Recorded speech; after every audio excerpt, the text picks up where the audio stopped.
राधे राधे। श्री हरिदास बाके बिहारी लाल की जय। ये देखो मेरा मोहन कितनी चोना चोना बन के बैठा है भाई। आज तो छोना बिल्कुल बाके बिहारी जैसा लग रहा है। और ये मेरा कृषु कृषु, ये देखो क्या स्माइल आई है कृषु की। दूध पी रहे थे, इसे रख देते हैं हम नीचे उठा के। हाँ भाई, क्या छोने छोने बाबू बन रहे हैं। ये जोना जोना बाबू बन रहा है।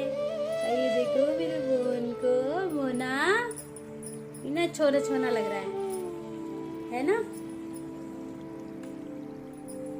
ये देखो भाई, ये देखो भाई, ये देखो भाई, ये मेरे छोने बच्चे। जीवन में अक्सर ऐसा होता है कि हम सोचते हैं कि अगर हमारी कोई मदद नहीं करेगा तो हम किसके पास जाएं, है ना लाला। तो इंसान क्या करता है कि अपने रिश्ते नातों यानी कि जो अपने घर वाले हैं उनके पास ही जाता है और वहाँ से मदद की वो पूरी पूरी उम्मीद भी करता है। ठीक है, तो इसी पर एक बहुत ही अच्छी एक स्टोरी है जो आप लोगों के सामने लेकर आई हूँ। स्टोरी क्या है, वो एक महाभारत का प्रसंग है। महाभारत में अभिमन्यु की पत्नी को द्रौपदी जी ने बोला था। एक बार की बात है, अभिमन्यु की पत्नी उत्तरा अपने महल में परेशान घूम रही थी। तो द्रौपदी जी उसके पास पहुंचती हैं और कहती हैं कि पुत्री क्यों परेशान हो। तो उत्तरा बोलती है कि माँ, अगर मैं परेशानी में हूँ तो मैं किसके पास जाऊँ। तो उस पर बहुत ही अच्छी बात द्रौपदी जी ने कही कि अगर कभी भी घोर विपत्ति या पीड़ा हो तो तुम अपने किसी रिश्ते नाते की शरण में मत जाना। कि तुम्हें अगर कोई परेशानी, कोई तकलीफ हो तो तुम किसी भी रिश्ते नाते यानी कि कभी भाई बहन अपने परिवार की शरण में मत जाना, तुम सीधे जाना भगवान की शरण में। इस पर उत्तरा हैरान होते हुए पूछती है कि आप ऐसे क्यों कह रही हैं माता। द्रौपदी बोली, क्योंकि यह बात मेरे ऊपर बीत चुकी है। ये इस चीज से मैंने जो सीखा है, कहते हैं ना कि हम जो सीखते हैं वही हम अपने बच्चों को भी सिखाते हैं। तो वो चीज उन्होंने बोली कि वो ये चीज मैंने सीखी है क्योंकि जब मेरे पांचों पति कौरवों के साथ जुआ खेल रहे थे तो अपना सर्वस्व हारने के बाद भी मुझे दांव पर लगाकर हार गए। फिर कौरव पुत्रों ने मुझे भरी सभा में अपमानित किया, बहुत अपमान हुआ मेरा। और उस समय मैंने सहायता के लिए सभी को पुकारा। ऐसा कोई नहीं था जिसको मैंने नहीं बुलाया।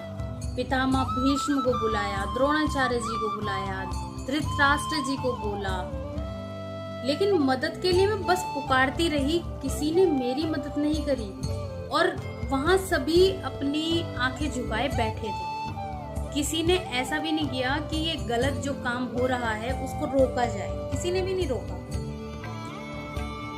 है ना। तो जब किसी ने भी मेरा साथ नहीं दिया, फिर मैंने भगवान श्री द्वारकाधीश को पुकारा कि हे प्रभु, आपके सिवाय मेरा इस दुनिया में कोई नहीं है।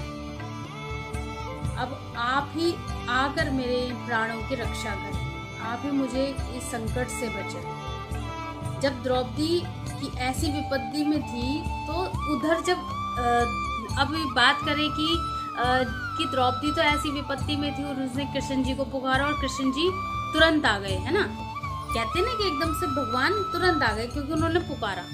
लेकिन इसी बीच में भगवान की क्या मंशा होती है, भगवान क्या कहते हैं। भगवान कहते हैं कि जब कोई भी प्राणी दुखी होता है, जब वो परेशान है, अगर वो भगवान की शरण में आ जाता है तो उसकी रक्षा भगवान स्वयं करते हैं। जिस तरीके से द्रौपदी की रक्षा करने के लिए द्वारकाधीश भगवान को मतलब आना पड़ा।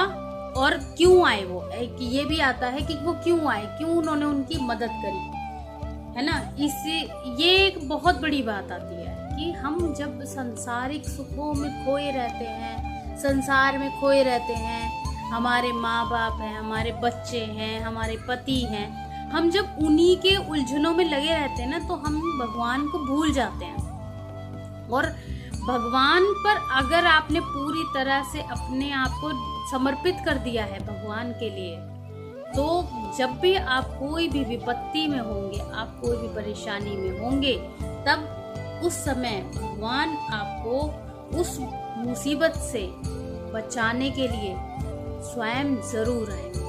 अब आप लोग कहेंगे कि भैया तो कलयुग है, कि कलयुग में कहाँ भगवान आते हैं। देखो, कलयुग में भगवान नहीं आते, लेकिन उनके कोई ना कोई दूत ऐसे आते हैं जो आपकी रक्षा जरूर करते हैं। आपको कहीं ना कहीं कोई सोच, कोई समझ भगवान दे कर जाते हैं। कई लोग कहते हैं कि हमने भगवान को याद किया और हमारे दिमाग में जो चीज़ें चल रही थी, हम परेशानी में थे, हम दुख में थे, लेकिन भगवान ने हमारे साथ दिया और हम उस परेशानी से निकल पाए।